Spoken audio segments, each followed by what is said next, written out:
So going back, you mentioned kind of Ethereum mining.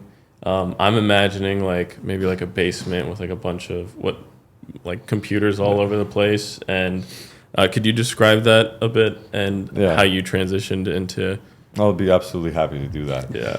Yeah, I mean, like I started in the basement with like 8 graphic cards that like I've burned, I think 3 of them, because I incorrectly connected the power cable, and then one of the PSUs that I was using was faulty, which like just like destroyed half of my small initial budget allocation that I had towards the venture. So I suppose it's a hobby before it's a venture.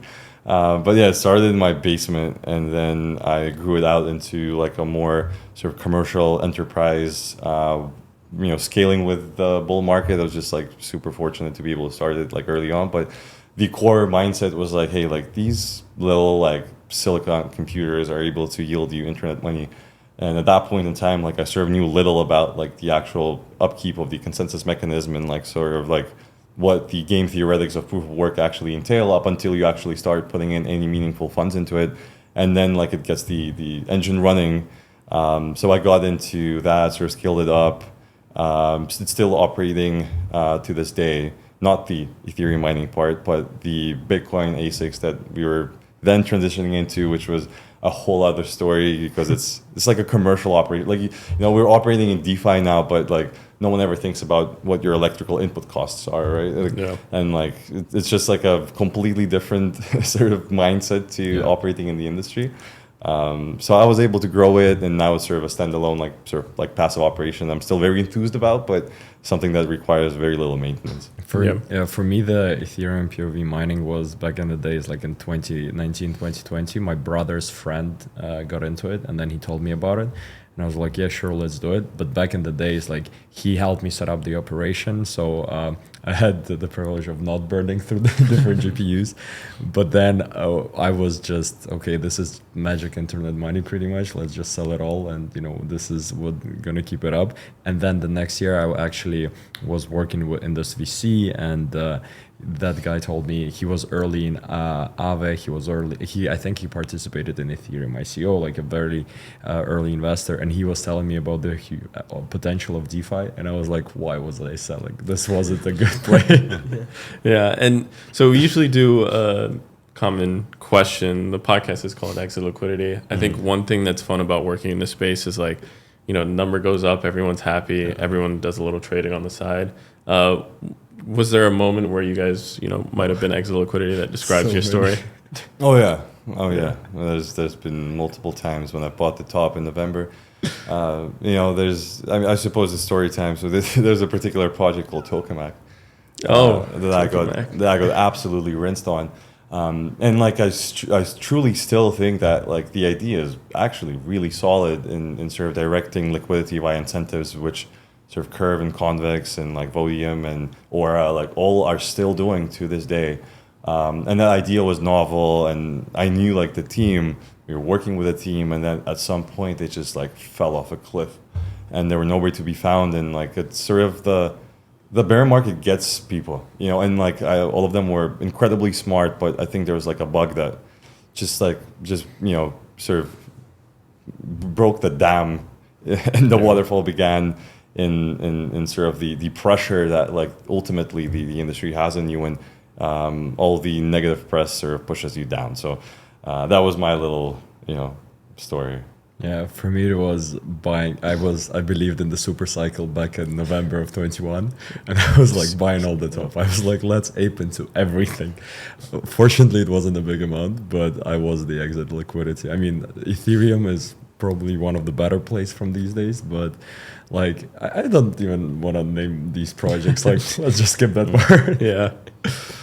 Yeah, I think that was around when me and Cedo were first like really getting into crypto as well. So we were definitely some of the top buyers. It's the cost of doing business here. Yeah, you gotta pay to learn for sure. Yeah, pay to learn, yeah. Cool. I want to switch gears a little bit, get into Synonym a little bit more. To start out, it would be great to just hear like a quick like rundown elevator pitch of what it is you guys are building. Sure. So yeah, Synonym in a nutshell is a cross-chain money market built via Wormhole stack, and it operates with a hub and spoke model, meaning in a nutshell, you can deposit, let's say, on Arbitrum, you borrow on Ethereum, Optimism for now, and then we're going to enable different other spokes and chains as well. How it operates is that our hub and sort of all of the accounting is done on Arbitrum, and then but you can deposit through various and borrow through various other spokes such as Optimism and Ethereum right now, but we will be deploying new chains very soon. Yeah, and like to go even a higher level, I think the idea simply is that liquidity is super fragmented, and I don't think we're doing enough to bridge that gap when there's a lot of like interesting opportunities that happen on new chains or some sort of fire reignites on something that was dormant for a bit. For example, like you look at Base, like you look at Solana, the only way for you to participate in those ecosystems if you're storing your assets on a particular chain is to either bridge those assets or sell and go through a SEX if that particular SEX supports that asset, right? Like it's just like a pain in the ass, which I don't think it should be. And like there's just like a massive UX sort of trench, I believe, in the space, which a lot of guys like Wormhole and Layer Zero and Axelar are sort of very, very actively trying to solve. So for us, like it was a no-brainer in tackling an issue that we personally had like over our multitude of years in this space. Where like leverage to a degree of safety that also allows you to participate in a multitude of ecosystems at the same time is something that is missing and something that needs to be built. So, hey, why not us? And that was the thought. We've seen a couple projects that call themselves, let's say, like cross-chain or more like omni-chain money markets. The biggest one probably Radiant. And Radiant's great, but I think the main use case for us would be cross-chain collateralization, right? Where you can deposit, let's say, on Ethereum and use that collateral to borrow on another chain. Whereas I believe for now, like Radiant Capital and a few others, you can bridge within the same app, right? But it's just a UX or like a front-end solution. Whereas, when you deposit on Ethereum, that asset only stays on Ethereum, right? So yeah. Okay. Yeah, that makes a lot of sense. Sounds like a definitely a distinct unlock compared to Radiant or some other players in the space. You mentioned you guys use Wormhole for your cross-chain infrastructure. I believe you use Circle as well. Is that correct? The CCIP, I think. Yeah. What was the thinking behind that choice for your cross-chain infrastructure? What made you choose those two components versus some other cross-chain infrastructure? Yeah, I think that the main point was like sort of back in like the Order days, like we used to talk to Wormhole and we used to talk to Pith and Jump and sort of all of those guys there as to sort of like computational and algorithmic solutions, or how are they approaching cross-blockchain arbitrage, and how are they sort of building ecosystems that are enabling like high frequency sort of transactions in a very like high latency environment across blockchains. So we were just always really close to them, and they've been supportive from the very, very early days. They were very supportive in even providing us something that was effectively a reference implementation of the protocol that had like the commonalities of our ideas actually done at like a basic sort of solidity level. That was super helpful in like not starting from zero, and then having access to the bright minds at the Wormhole Foundation, at Jump, at Pith, to really solidify some of those ideas that we already had and they already put in writing. So it was just like a team effort, I believe, in putting this together. And I think Wormhole was by far the only ecosystem that was as open as anyone to really build together and have this like as a team effort. And they've been instrumental in sort of the space, because like I mean they're on the forefront of solving cross-chain communications, and from even a generic messaging layer, right? Not necessarily even liquidity transfer. So why not unite and build on top of groups that are expert in the space, right? Right. I think so. We've had Matt from Tapioca on, and he tried to give us a decent explanation of the differences on like a technical level between Wormhole and Layer Zero. And what I find hilarious about like all of the cross-chain bridges ecosystems, they're always like bickering on Twitter. Like I think Axelar and Layer Zero were in all these comments for like 3 days talking about the differentiators. To the people who aren't technical, Matt kind of described the difference of Layer Zero and Wormhole as some kind of bots that kind of solve these issues. Can you go into kind of comparing? We'll use Wormhole and Layer Zero, and then I also kind of want to ask about a newer entrant, something like D-Bridge, and hear your thoughts on like the technical differentiators.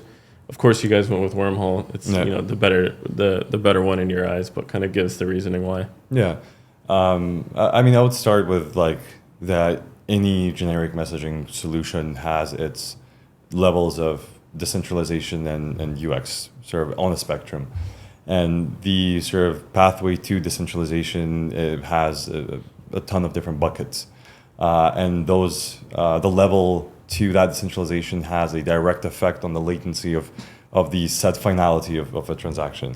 And both Layer Zero and Wormhole take very different approaches to structuring that pathway to decentralization.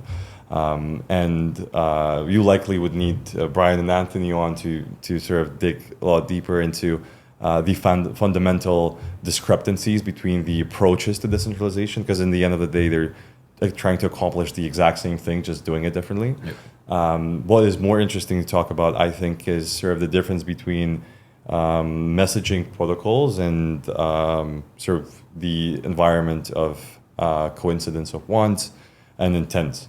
Because like those I think are the primary interesting subjects to talk about as solutions to cross-chain communication and liquidity transferring.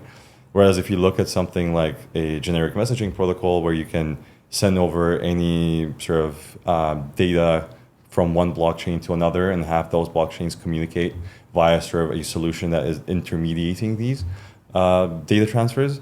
If you look at something like a Cross and D-Bridge and CowSwap actually, which isn't currently cross-chain, but sort of the approach is very similar, is running a network of these bots or these solvers for sort of more technical term, who are constantly competing on an auction to fill in orders that come in from a multitude of chains, where their goal is, in the end of the day, inventory management and having access to a spread between the sort of inputs and the outputs, like any market maker would. The assumptions there are a little bit sort of skewed towards more centralization, as a lot of those, or I mean, most of those computations are actually run off-chain, and hence they're fast. But like in sort of a long-term solution, there needs to be sort of a introduction of decentralization components, but that's sort of besides the fact. But if you're talking about the differences of like how are we actually going to solve like cross-chain communication from a liquidity perspective and asset transfer perspective, I do believe that intends to indeed have a very robust implementation, but which is not necessarily very applicable with us, at least in our current implementation, simply because we went on the side of sort of caution in going with a decentralized solution from sort of the get-go. Whereas for parties like D-Bridge and the Cross, they value sort of the UX and the actual execution, and are slowly going towards the sort of decentralized state and not compromising on sort of UX, right? They're trying to ensure that the UX is there, and then slowly moving towards decentralization. Yeah, in addition, I guess, like with our approach, Wormhole, you could argue Wormhole is probably one of the more decentralized, right? Because the way they operate is basically the message has to be approved by, I think, 19 guardians. Whereas, for example, Layer Zero, there is the Oracle and the Relayer, and hence it's a more centralized structure one way or another, right? So Wormhole is definitely on the decentralized spectrum, but there is the trade-off in terms of the UX. So for example, transactions on Wormhole could take more time than on Synapse or D-Bridge, but at the same time you get a way more decentralized and robust solution down the line. Yeah, and could you kind of explain in the hypothetical, what happens in the background, like on Synonym now or in the future, of kind of borrowing in one place and lending on another? Yeah, I mean, I think it's actually like on the highest of levels, it's really simple to explain. There is one main accounting layer, sort of let's just call it a ledger, that we call a hub, and all of the sort of debits and credits of each one of the spokes that we have, which is Ethereum and Optimism in the current state, are duplicated and stored on the hub. So in this environment, there's always one source of truth, which is the hub, which is sort of the premise of a hub and spoke model. Whereas if sort of several different ways of approaching the subject is having unique ledgers on each one of the spokes and the hub, and it's called a little differently, but there's an issue with state sync. And what state sync really means is that what happens on one blockchain is actually not yet accounted on the set of other blockchains that are integrated, which causes an issue where there's a discrepancy and there's a clear pathway to a vulnerability and exploit. If one blockchain tells you one truth and the other blockchain tells you another truth, there's clearly an opportunity to use that discrepancy for the benefit of the exploiter. So for Synonym, any transaction that happens on these non-hub spokes, that information gets transferred to the hub, it's stored on the hub. If any other transaction is happening on any other of the spokes, likewise, the information first needs to go to the hub, informing of a change of state, and then the actual transaction can happen at the end. So this sort of creates a very secure environment, but frankly slow. So there are a multitude of solutions to that, which involve sort of market making, the finality assumptions of the messaging sort of transfers, which is difficult to price, but there are a lot of sort of institutions in this space who are able to do so. So we are waiting for them to come up with a solution and working closely with them to give us our take on how we would like the UX to be. But we can chat about that in a bit. So from the most simple, I guess in the most simple scenario, let's say user deposits assets from, let's say, Ethereum. They deposit assets on Ethereum. We confirm the transaction, and then we pass the message to the hub, which is on Arbitrum. And this process takes time, right? Because you need to confirm the transaction on where the spoke is, and then you need to pass the message to Arbitrum and actually record the transaction on the on the ledger or our accounting hub. And then the same thing happens when you borrow, whether it's obviously the easiest and the most simplest borrow would be directly from Arbitrum, just because it is the hub. But if you try to borrow from spokes, which is Optimism and Ethereum in our scenario for now, it does take a bit more time. But obviously, like Che said, we are trying to mitigate all the risks and make sure that the transactions are as riskless as possible. How do you guys decide when and in what order to integrate new chains or new spokes? And is that a process that's still largely up to the Synonym team, or is that more community governed at this point? Yeah, so since we've just sort of launched, we are like slowly going to a stage where we are going to be going through governance, but now we want to set a stage where we have a good value proposition that is then governed by the community once we have quickly and communally decided the sort of V1 per se. And the reason for that is because our industry is extremely fast paced, and in the first couple of months it's, I think, paramount to quickly enact some decisions and then quickly, but with a sense of caution, considering a multitude of governance attack vectors to enact a system that allows the community to participate. But in terms of actually functionally choosing these chains, it's a very quick and dirty decision, I would say, simply because the mind share of our industry moves very fast. And the actual pathway to success is to front run a lot of these moves of the mind of participants. So we need to be very, very on our toes as to where we think capital and mindshare will move. For example, with Solana, it by any means it's not a front running in this case, but it's something that simply hasn't been done before.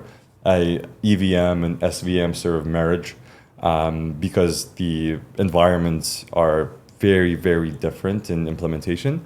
Having the sort of blockchains talk to each other isn't a trivial matter, specifically from a message relaying perspective.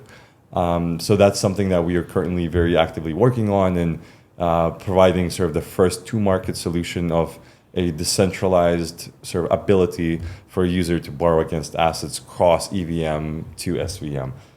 So that was like our main target in terms of Spoke, but all the EVM chains are very fast for us to implement. So we just follow sort of where we think the market is going to go. Yeah, and we will be actually implementing 2 EVM chains in the very near future, I guess.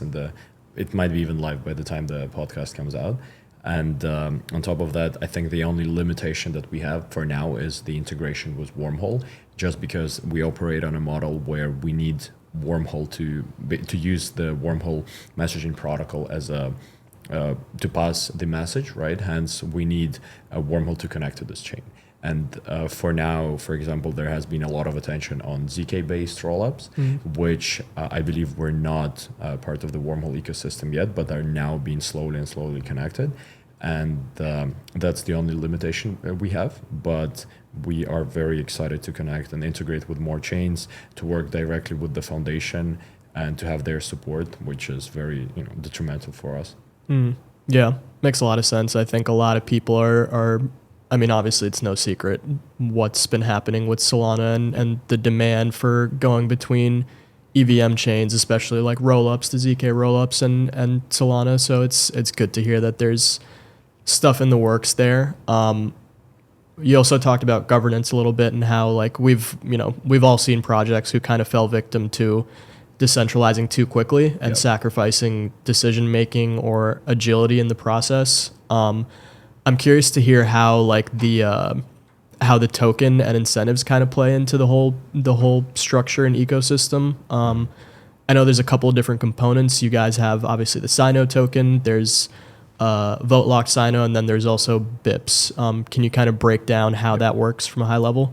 Yeah, so the Syno token is basically the main token of the protocol, and we decided to kick off the flywheel where if users lock the Syno token for between 1 to 12 months, they get vote locked Syno, which gives them the opportunity to earn more revenue share, as well as additionally they get more emissions from the protocol.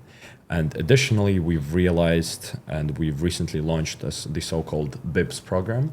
And the whole point of the BIPS program is Synonym, as you understand, is like in the center point of many ecosystems. So we're very closely working, obviously, with Wormhole. We are part of the Arbitrum community, and we just received an LTIP incentives from Arbitrum with 400k Arbitrum tokens. We've received a grant from Wormhole of around 500 Wormhole tokens, 500,000 Wormhole tokens as well, and those will be distributed based on the BIPS program. And BIPS program is kind of the fundamental of, let's say, incentives distribution on a Synonym. So BIPS is pretty much, basis points are pretty much a play on the so-called points in this space, and you earn BIPS through basically deposits, borrows, on the platform, and you also earn boosted BIPS, right? Boosted per your dollar deposited through vote locked Syno. Since we understand with deposits and borrows, you can borrow an asset, you can repay it in 1 hour, but you already been earning BIPS. Whereas with vote locked Syno, you actually need to lock liquidity for at least a month, right? Because of that, there is a significant boost for that, just because we need to get more liquidity. Our current liquidity pool is on Arbitrum on Balancer, right? And then, so when you provide liquidity, you will actually get a boost, and as a result of that, you will get more BIPS, hence earn more Syno emissions, more Arbitrum incentives, more Wormhole tokens, and more things to come as well. Gotcha. Okay. Where did you guys take inspiration from that model from? I mean, it definitely sounds like similar to some of the effective stuff we've seen, I think, in the Curve ecosystem, but in designing, because incentives are hard, obviously, I think a lot of people either will design them in a way that's ineffective or maybe be too much too early, end up shooting themselves in the foot. How did you guys kind of think about that process early on, and where did you really take inspiration from? Yeah. Me being sort of very involved in the Curve and Economics ecosystem, one of the sort of approaches was like not trying to reinvent the bicycle. And incentive flywheels have been working very efficiently for a long time, but every system has its downfalls, right? And we wanted to find very sort of astute ways of optimizing the game theory that underpins token emissions and protocol participation in general. And there's a lot of parts that just didn't necessarily make sense on pressuring users into sort of doing certain actions like providing liquidity and locking it for exorbitant amounts, which I think are detrimental to the growth because you're sort of forcing users to marry themselves while they're still trying you out and experimenting. And we wanted to be lenient, but still create a system which rewards loyalty. So a lot of inspiration was taken from like Curve and Convex, from I think Radiant did a great job with their tokenomics, and they've been proving time and time again that they're one of the greater minds in sort of tokenomic approaches and game theory. So we sort of took what we saw, what was already working, applied our paintbrush, simplified it to appeal to users without them having to open a textbook. And here we are. Yeah, I think simplicity is very important just because, a money market is a very simple product, right? It's, you deposit an asset, you get your supply APY, you borrow an asset, right? It's probably one of the easiest models in DeFi space just because, it operates based on a model of a similar model to a bank, right? You have the deposit, you have your credit, it's kind of the same model, right? And we didn't want to basically make the tokenomics so hard that the users actually have no idea what's going on. And because of this, the model is very simple, right? You can deposit, you can borrow, and you can provide liquidity. There are 3 actions, nothing else, nothing more. It's pretty simple. And the whole basis points was introduced, the BIPS system was introduced at a later stage. We've realized that point system is the meta, and you don't want to mid-curve it. Just every protocol pretty much now, majority of the biggest protocols have point system in one way or another. And for us, we want to unify liquidity, and we also want to unify various ecosystems, right? Because if for us, once we deploy, let's say Base or Scroll, Solana, or any other chains, you want to participate in those ecosystems. But at the same time, you don't want to bridge there. You want your assets to be on Arbitrum, Ethereum, whatever it is, getting that attractive yield, supply API, whatever. Hence, the BIP system is, I guess, for us, the game changer in unifying ecosystem, just because it's a way for us to distribute emissions from other ecosystems. And we think it is really, and giving back again to the community, just because the community is the most important, but in the most simplest way. What it sounds like is that your guys' pipeline looks like a little bit of expansion into other ecosystems, really nailing in the security level for kind of all these funds moving in different places. But it seems like there's like something else. I know there's like certain other money markets like that involve like a stable coin or have other plans or perps or anything. What are your guys' like 6-12 months look like once you guys have the security and all the ecosystems you want to be in down pat? Yeah, I think one of the main things that really shouldn't be downplayed, like, yes, there is like expansion into ecosystems, but then there is something like an SVM and EVM environment, which is very, very difficult to nail in a way that is at least somewhat user-friendly at this nascent stage of EVM and SVM sort of communication. So I wouldn't downplay that particular pathway of our roadmap, because I think the unlock that it offers in this period of like the 6 to 12 months sort of time window is that it allows us to now build new primitives on top of Synonym, like structured strategies that are cross-chain sort of at the get-go, that automatically harvest and execute from an initiation on Ethereum to an execution on Solana to a loop back to Ethereum, and doing all of that in sort of a automated manner is sort of the next stage I think that we want to work in. Where yes, indeed, the first stage of all of the ecosystem is sort of like a map, and now we need to build the real estate on the map, which will be likely just as big of a lift, but something that we are more than ready to do, considering that we've built the groundworks, and we want to continue sort of elevating the sort of base asphalt that we've laid. Yeah. In addition, I think there is a potential, some people hate it, some people love it, but of the DeFi ecosystem that's being built on top of Bitcoin, right? Because it unlocks a significant amount of Bitcoin that could be potentially interconnected to the DeFi world. And if there is a way to, you have the SVM, EVM, what if it's going to be EVM, SVM, and BVM, Bitcoin virtual machine, whatever you want to call it. There are potentially various different layer 2s or chains or various alternative solutions that are being built on top of Bitcoin. But we believe, right, we said in the beginning, the end game is unifying liquidity.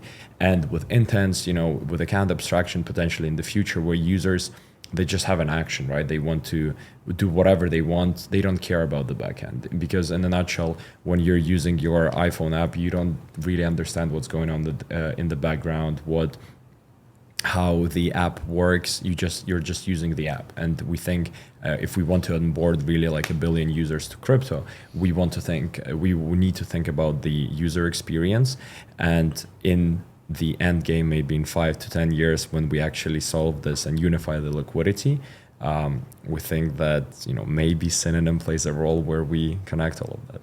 But yeah, we'll see. And I think one more thing that I've sort of very briefly glossed over previously is like improving UX through various approaches to market making the current high latency of needing to come to a finality on the origin chain. And a lot of those solutions are revolved around optimistic finality, where a market maker is fronting the assets on the destination chain. For example, if somebody's supplying on Arbitrum, borrowing on Ethereum or Solana in the future, currently that transaction would take around 40 minutes, because you would need to have Ethereum come to a finality twice, which can and should be improved upon. And a lot of that can be done with a lot of the stuff that's currently in the works with Pyth and Wormhole that we're closely collaborating on. So that should be the next game changer after we ship Solana. We'll be able to sort of tie all of this into a very nice sort of user-friendly experience via these sort of obfuscations to ensuring security, but still having a way to speed up transactions. You mentioned kind of like the security issues that come with intent. I'll be honest, I've been using dBridge like a fuck ton because it has been really fast. Yeah. Obviously there's points or whatever, but it has been fast. The UX is pretty clean. What are the security risks that I'm taking every time I put a transaction through there? Yeah, I mean, that security risk is sort of, as our industry always points to, is centralization risk, where the actual auctions that happen for the finalization of that transaction, or for the matching the solvers are competing for it in this auction system, that is done in a centralized manner.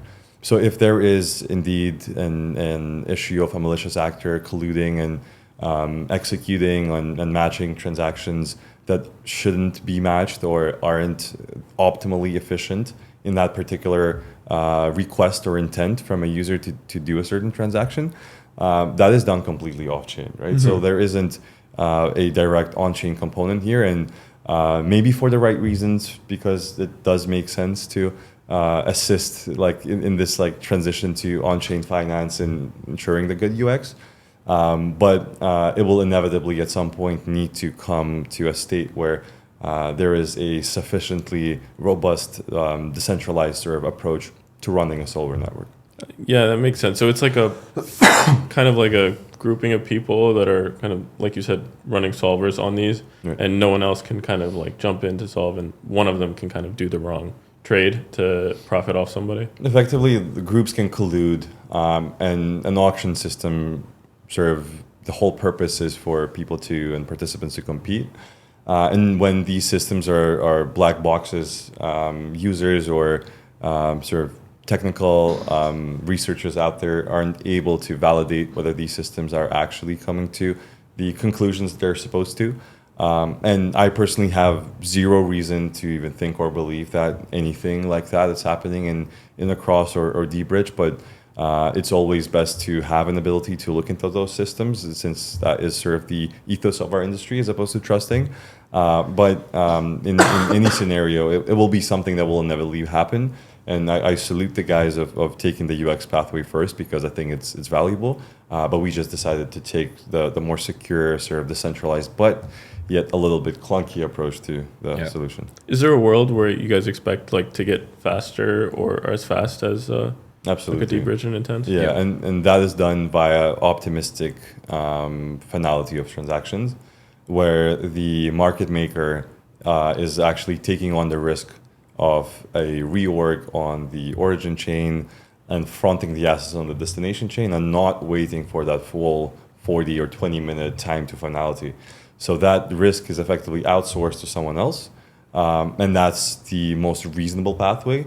There's multitude of ways of doing that, whether that is simply, again, sort of some sort of intent matching mechanism that is indeed more centralized, or it's an optimistic finality through like an UMA oracle or something, where there's a 7-day period for a dispute to be submitted, and the transaction is filled immediately, and then for a 7-day period there would be a dispute period for if, for example, there was a reorg on the origin chain and that caused a sort of different state.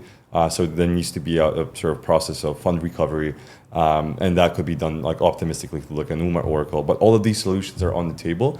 The question is like, how are they implemented? What are the sort of decentralization assumptions of each one of these solutions?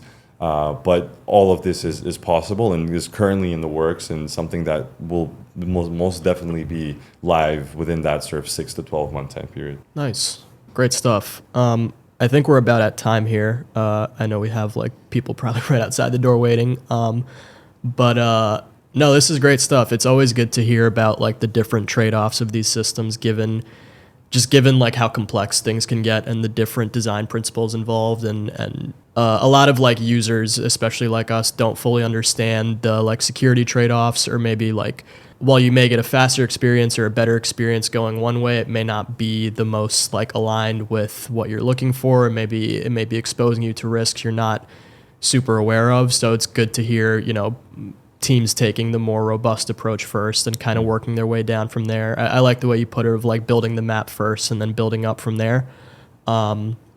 Yeah, that's great to hear. Definitely going to be exciting to follow along, watch as you guys grow and add those pieces. Before we wrap up here, I just want to give you guys a second in case you had any like closing remarks, anything to let the people know, maybe like something to shill. Here's your chance. Come to Dubai, I think is a great place. I will. Besides the rain, besides the rain, I think it's a wonderful place, and we've moved here not that long ago, and we're loving it. So, if everyone is ever considering coming, hit our line. We'll make sure you're comfortable, and you already have friends ourselves. So don't hesitate to reach out And use Synonym Finance Of course. and get those BIPS. We have more ecosystem allocations coming. We are working close, and we're going to be deploying new spokes. So you can deposit on Arbitrum, ape into Beth, and buy some meme coins. Yeah. Not financial advice. Cool. Thanks, guys. Appreciate it, guys. Appreciate it.